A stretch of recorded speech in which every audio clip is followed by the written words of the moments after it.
offseason tried to tell us all that the Seattle Seahawks were not going to do shit. Now, how many games to win the playoffs? Get it. I get it. They still were at the top of this. Yeah, they were still at the top of this division last year. You were a year early because this is the year, I believe, that the wheels fall off for Russell Wilson and the Seattle Seahawks. This is a team that just didn't get better. In fact, you can make a case that they got worse from last season to this season. Yes, they still have amazing weapons at wide receiver. We understand that. Yes, they still have Russell Wilson, who can win a lot of games. They brought Chris Carson back. But the offensive line, did they really do a lot to upgrade it? Gabe Jackson? I mean, he's an improvement. He's an improvement. I think Stone Forsythe might end up starting at right tackle. Okay. Which would make me like this team better. Mm-hmm. They think Stone Forsythe can be a left tackle. So I won't be shocked if he gets on the field. He was a guy I was really high on in the pre-draft process. Mm-hmm. The problem that I have with Seattle is very simple. They're thin as hell. Like, if this is a team that goes even, let's say they go half of the injuries that San Francisco had last year, they would immediately be one of the worst teams in the NFL. Absolutely. Because once you get into the second, third string of this team, it gets frightening in a hurry. And there are a lot of former Jets that I just so happen to know pretty well. You don't want to see many of those guys playing. And all the instability with Russ, I think that's been kind of askewed at this point. Mm-hmm. There's a lot of things that I don't particularly like. There's been a lot of misses in the draft, from L.J. Collier to Rashad Penny. I was not high on the Jordan Brooks pick, but he played equivalently well to Patrick Queen last year. He did. I just look at this team, and I don't love the roster, and then they get this one thing that I really don't like. What's that? They got the schedule of a division winner. And unfortunately, I don't think they're the best team in this division any longer. Mm-hmm. So you start at Indianapolis. That's a loss. Tennessee. Loss. I think probably a loss there too. Then you have to go to Minnesota and at San Francisco. One of those is a loss. At least. I think best case scenario, you're 1-3, and then you have to play the Rams, the Steelers, the Saints, and the Jaguars. Mm-hmm. I mean, you'll win the last two of those. There's a possibility that you're 0-6 going into those games. Absolutely. I'm not saying that's what I think is going to happen. Having Russell Wilson, you're going to win a game or two out of that. Mm-hmm. I don't see a path that you're better than 2-4. No. Because you play 4 really tough teams on the road. You get Pittsburgh early, so Ben's arm won't have fallen off yet. Mm-hmm. And it's a primetime game where they tend to play pretty damn well. And I got lots of questions about that Seattle defense. And you look at the schedule, and they got a lot of teams that can put up points. Well, and here's the thing. Biggest knock on them is the secondary. Mm-hmm.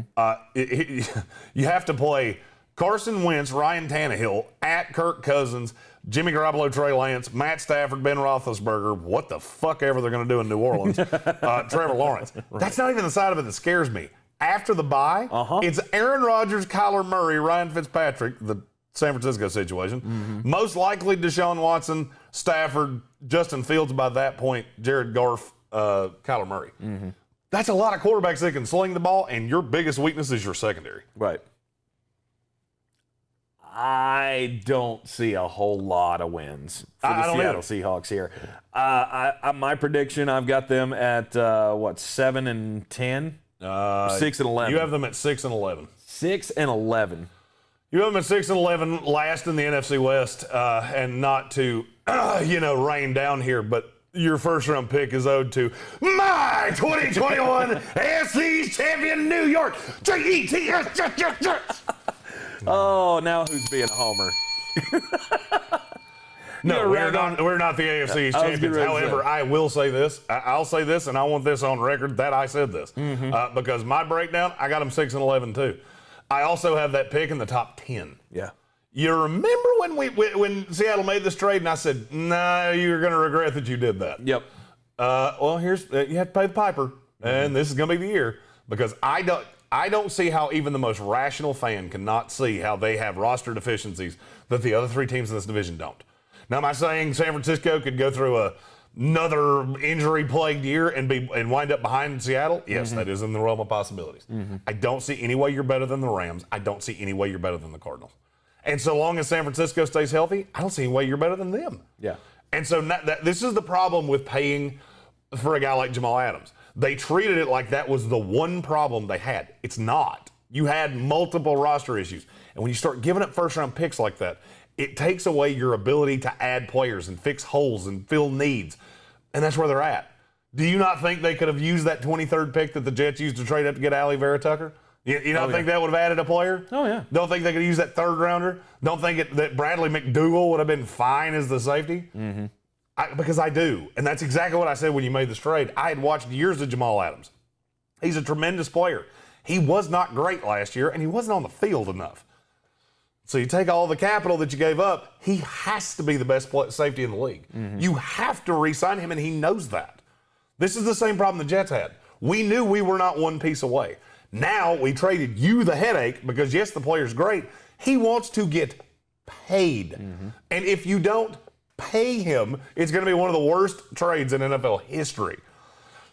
And this is what I tried to tell you. Everybody said, oh, Jeremy hates Seattle. No, I'm not fond of the city because it rains all the time, and I hate rain. But other than that, I love Russell Wilson. There are players on this team that I really like. It's not a hate on Seattle. I've seen this coming for, 12 months now? It wasn't that hard to figure out. And I just don't. I was just a year early, right? And I just don't see how you're going to string together a lot of wins. I mean, this is a team that is going to battle for a 500 record, I don't think they over get 500. I don't think they can get to 500. No, I don't think they can either because I look at the schedule and I go between Indianapolis, Tennessee, San Francisco, L.A., Green Bay, Washington, San Francisco again, Arizona again, Rams again. I mean, you got 9 easy losses on there that if Russ ain't cooking as much as he should, it's going to be a tough year for the Seattle Seahawks. And I think their reign at the top of the NFC West has come to an end, sadly enough. 10 of their 17 games this year are against teams that I have making the playoffs. That's an aggressive schedule. There's only one team I can think of that plays more teams that I have going to the playoffs than the Seattle Seahawks. Yeah. 6 wins, 7 wins. Maybe that's a little too low, but it ain't by much. I don't think it is too low. I don't think so either. And I really want that to be the different case. You also have to think, remember that home field advantage there in Seattle that they normally have? They're not going to have a lot of fans in the stands. So we'll see. I still maintain I think everybody is, but we're on a new Seattle. Shit. Remember, it's Seattle. That's fine. We're on a new shit. Keep that in mind. I told you that on if they don't burn the stadium down first. Yeah, I told you on January 22nd. We're on a new shit. Guess what? As of the middle of May, we're on a new shit.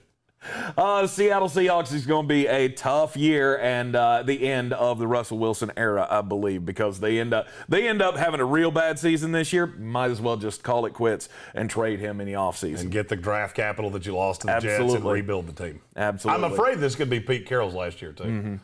I don't see him sticking around for a rebuild as a 69-year-old coach.